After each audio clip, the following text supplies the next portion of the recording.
Bismillahirrahmanirrahim. Pemirsa tercinta yang dirahmati Allah, Tuhan Yang Maha Esa, bersua kembali di kanal Hikmatologi.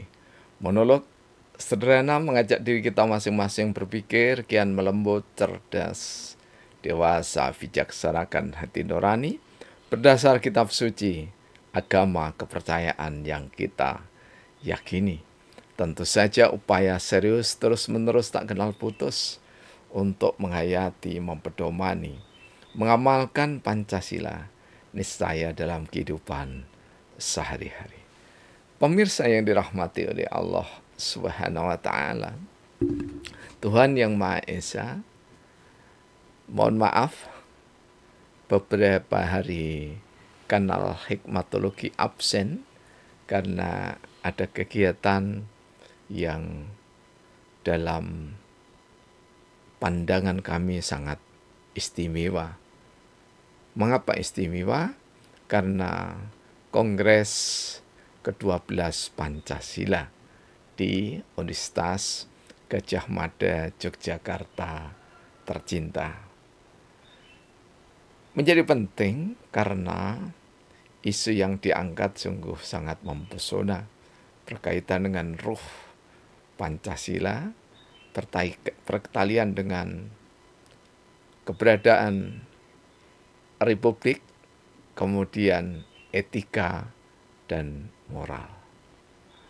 Tentu saja kami tidak akan membahas apa yang sudah ada di dalam channel OGM, Universitas Gadjah Mada, tetapi izinkan kami untuk memberikan catatan-catatan sederhana dan kecil. Boleh jadi ada yang menganggapnya hal yang remeh.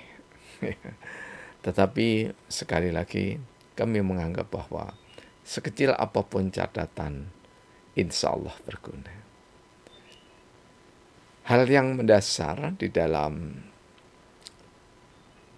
tangkapan kami saat Kongres Pancasila ke-12 di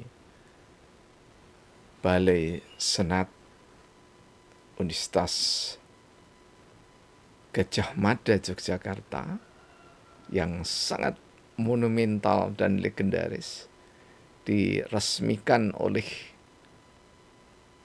Panglima tertinggi Angkatan Bersenjata Republik Indonesia, Panglima Besar Revolusi Indonesia, Bapak pendiri bangsa, tentu saja tanpa mengabaikan yang lainnya. Kemudian sang penggagas atau tepatnya penggali dasar negara Pancasila. Ingat, penggali ya. Jadi sekali lagi, penggali, bukan perumus. Kalau perumus itu ada 8 dan 9 yang menetapkan PPKI. Jadi tidak ada istilah Pancasila versi Supomo, Pancasila versi Muhammad Yamin, Pancasila versi Soekarno, tidak ada. Yang ada itu adalah ada usulan dasar negara dari ketiga beliau yang kami sebutkan. Dan hanya Soekarno lah yang menyebut Pancasila. Dan itu juga bukan karya aslinya Bung Karno. Nah, namun di dalam kaidah metodologi riset, ya, bukan metode riset ya, di dalam kaidah metodologi riset, orang yang menyampaikan pertama dengan rangkaian inovasi itu disebut sebagai penciptanya, penggagasnya, penggalinya. Karena itulah dalam diskusi terbatas, ya, karena kesempatan di kongres yang memang sangat terbatas, ya, kami mengatakan pada tokoh-tokoh, ya, yang ada di samping kanan kiri kami pada saat kami duduk menunggu panelis berbicara, kemudian kami pada saat selesai makan siang ketika tidak berpuasa, ya, maka semua bisa menerima gagasan, bukan gagasan ya, dokumentasi tentang Pancasila.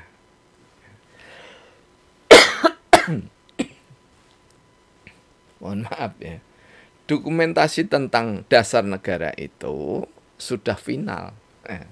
Cuman katanya Bung Rocky Gerung, kalau Pancasila sudah final, itu untuk apa dibicarakan? Sayangnya ketika kami introsi ya, jauh-jauh dari Malang dengan segalanya mandiri, ya itu belum sempat terakomodasi. Ya. Karena apa? Karena panelis itu diberikan kesempatan lebih dari sekedar cukup, tapi melebihi dari kapasitas. Ya. Dalam makna bahwa mestinya terbagi relatif merata, utusan-utusan ataupun kemandirian-kemandirian peserta pemakalah itu mestinya ditampilkan. Ya. Ada Malang, ada Jombang, Kediri, Surabaya, Sidoarjo, Papua, dan seterusnya. Mestinya paling tidak ada pre-kongres atau pra-kongres, di mana paling tidak ada waktu masing-masing komisi atau kelompok itu sekitar 7 menit untuk siapa yang paling diberikan kesempatan untuk menyampaikan gagasannya pada panelis. Ya, ini yang tidak ada. Jadi sangat disayangkan, apalagi ada saudara kami ya toh, yang sangat sepuh ya, untuk ukuran usia. Beliau insya Allah 71 tahun, yakni adalah Tan Sri Dato Sri Dr. Abdul Aziz bin Abdul Rahman. Beliau dari Malaysia. Beliau menjabat sebagai salah satu wakil, ya. Kalau di sini kurang lebih wakil MPR begitu. Nah, hal yang semacam ini mestinya diakomodasi. Bukan karena duduknya dekat dengan kami, ya. Tapi ketika ini diakomodasi, maka ada penghargaan, ya, bahwa panitia itu memang ya, memiliki kebebasan. Kalau kami mengatakan kemerdekaan, namun juga harus ada pengendalian. Jadi terutama pada host, ya.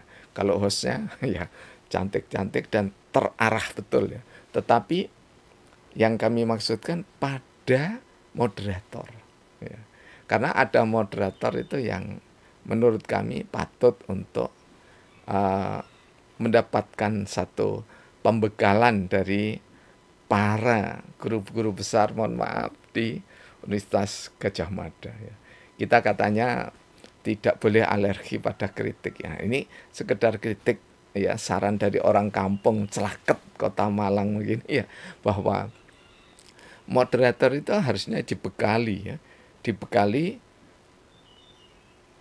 pembagian kesempatan. Ya. Jadi ada sesi-sesi di mana tata krama di dalam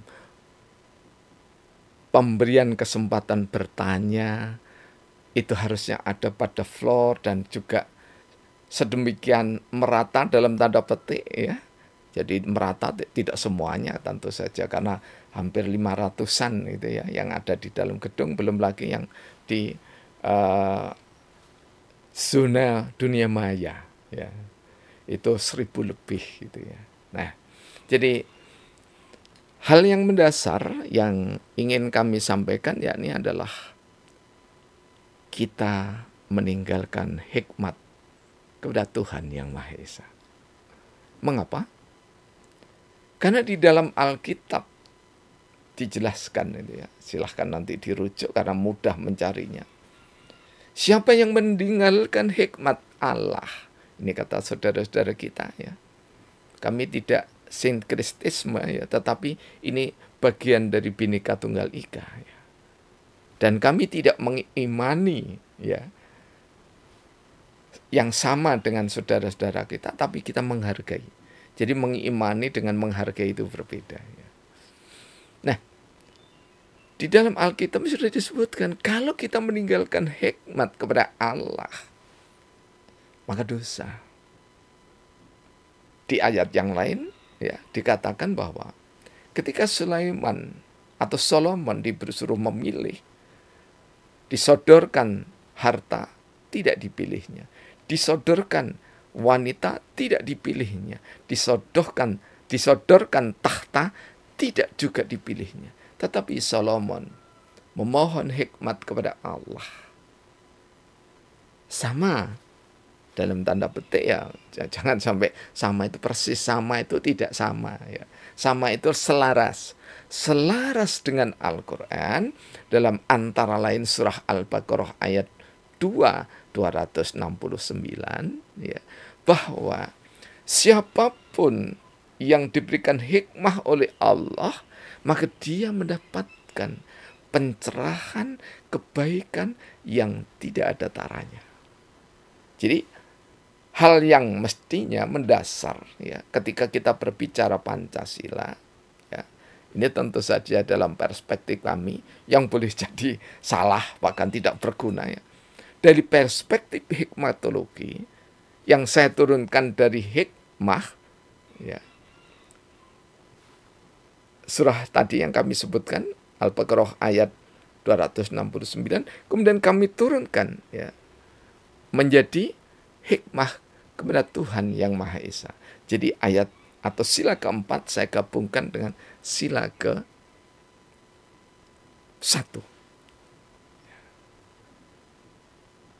Untuk apa?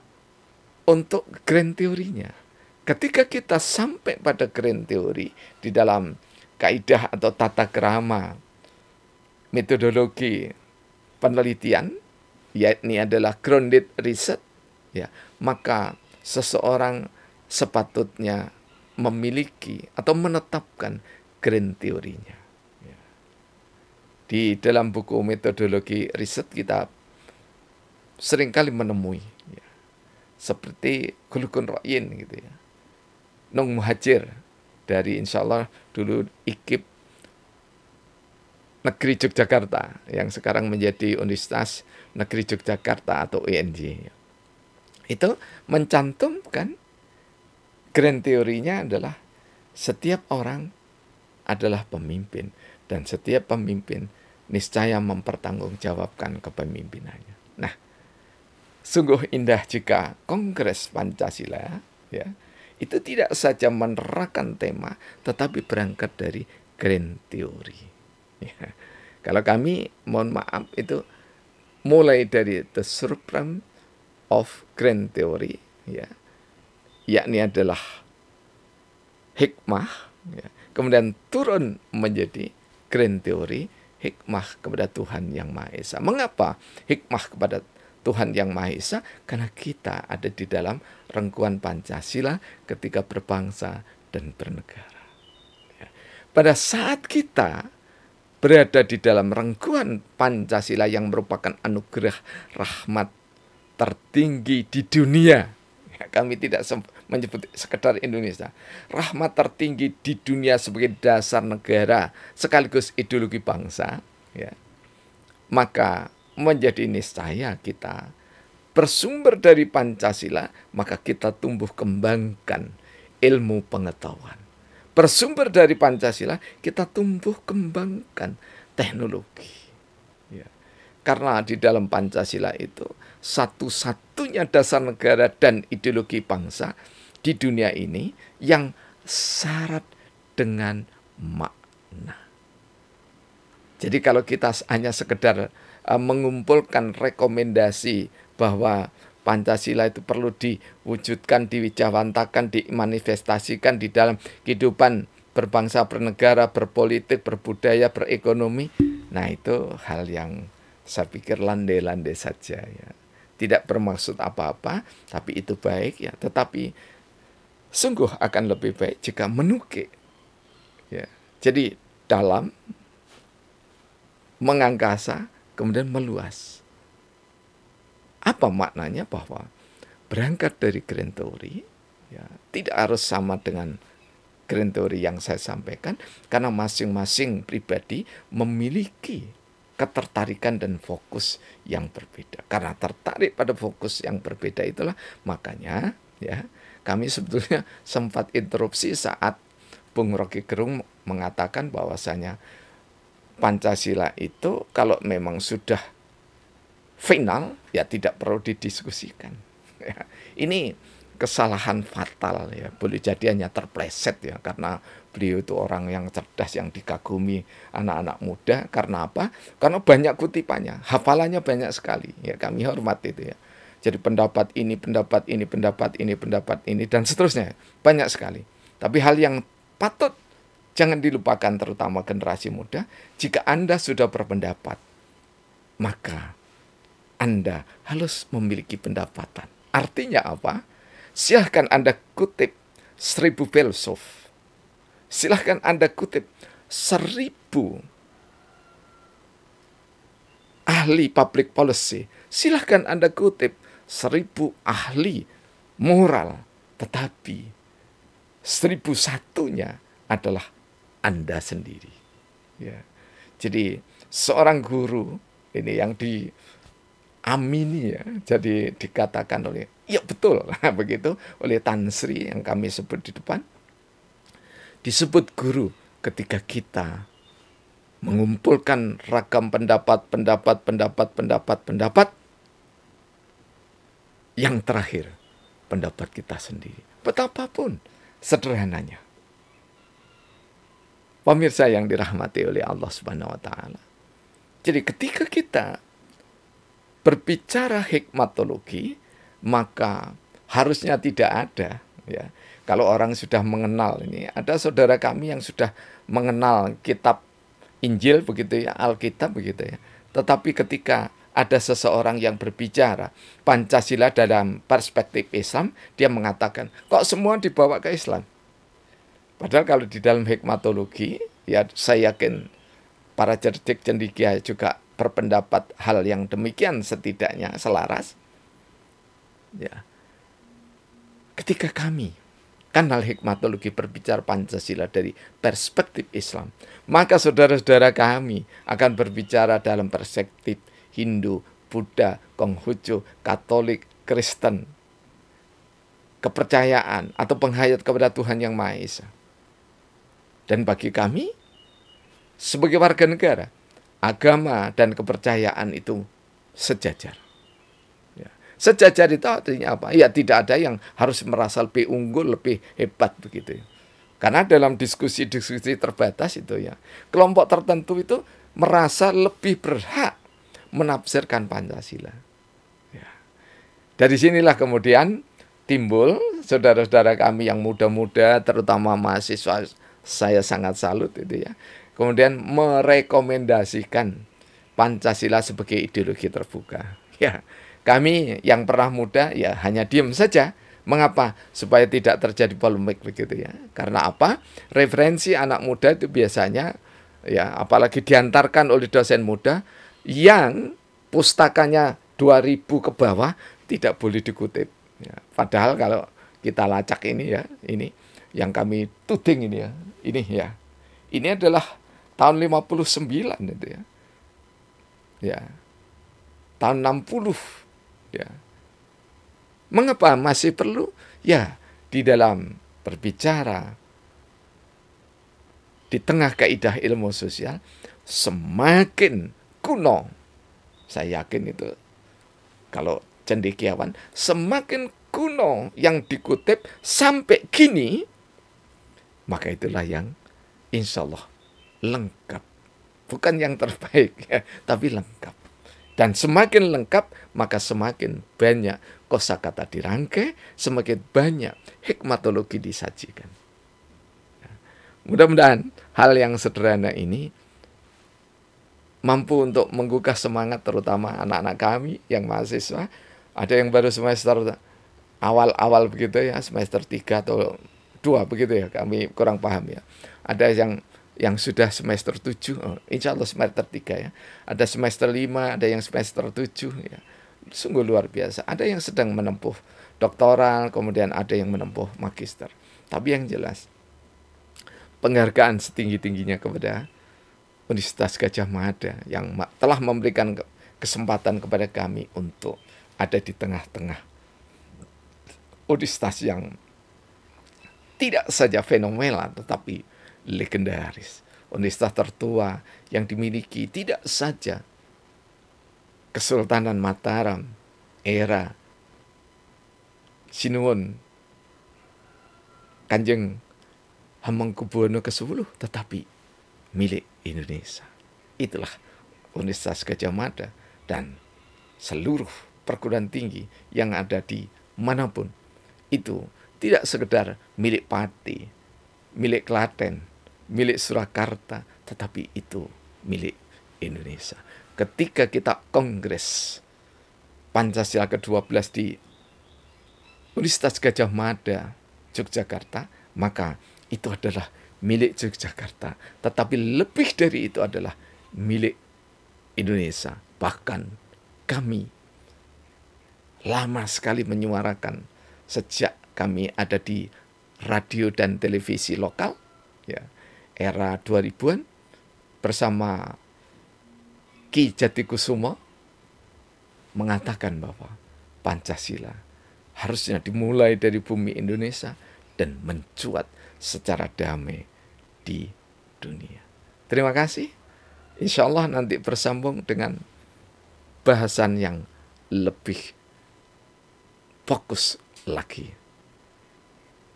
Karena rahmat Allah, kanal Hikmatologi ada, dan karena dukungan kunjungan Anda, maka kami tetap mengudara. Terima kasih. Alhamdulillahirabbil alamin.